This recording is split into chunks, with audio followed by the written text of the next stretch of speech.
পঞ্চগড় সদর উপজেলায় সীমান্ত থেকে ধরে নিয়ে যাওয়ার ৮ ঘণ্টা পর দুই বাংলাদেশি কিশোরকে পতাকা বৈঠকের মাধ্যমে ছেড়ে দিয়েছে ভারতীয় সীমান্তরক্ষী বাহিনী বিএসএফ এর সদস্যরা।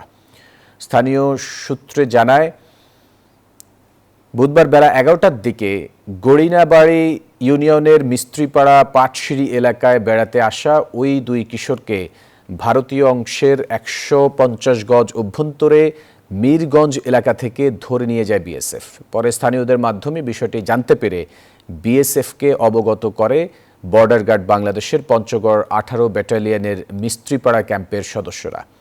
বিকেলে কোম্পানি কমান্ডার পর্যায়ে পতাকা বৈঠক অনুষ্ঠিত হলে তাদের হস্তান্তর করা হয়। মাত্র ছোট ভাই খুব আদরের ভাই, জানে না ও যে ওটা ভারত এলাকায় জানা ভাইলে আমার বেরবাদ ভাইটা ছোট ১২-১৩ বছর বয়স, আমার না কয়া বেরবা চলে গেছি। আমরা ফির দেখা দেখি করছি, দেখা দেখি করার পরে মানে চলে আসিল বিএসএফটা, চলে আসে এনে তারপরে একজন আর কি ঘেরার গড়ে চলে আইছে ফাঁকের গরুত, মানে গুলি দেখাইছে, গুলি দেখার পরে ওই ঢুকে পড়ছে, ঢুকে পরে তারপর দুজন কাকে ধরে নেগাইছে ঘরের উপর।